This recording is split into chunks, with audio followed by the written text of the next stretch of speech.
এটা একটা গ্রামের মসজিদ, খুব সুন্দর ছোট একটা মসজিদ। এখানে সোলার সিস্টেম দেওয়া আছে সার্বক্ষণিক বিদ্যুতের জন্য। আর মসজিদটি মাটির তৈরি। এই গরমের মধ্যে ভিতরে নামাজ পড়লাম, খুব ঠান্ডা লাগলো, খুব আরামপ্রদ। মুসল্লি নামাজ পড়তেছে, খুব সুন্দর। পাশে মসজিদের এই পাশে উজুখানা, একটা টিউবওয়েল,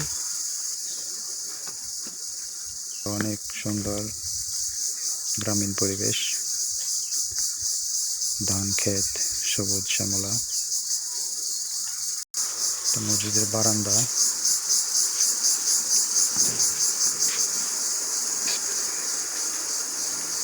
মাটির তৈরি মসজিদ, ভিতরে নামাজ হচ্ছে। সুন্দর পরিবেশ, মাশাআল্লাহ।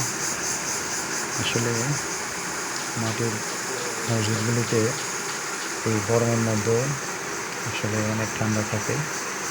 খুব ভালো লাগবে এখানে নামাজ পড়ে।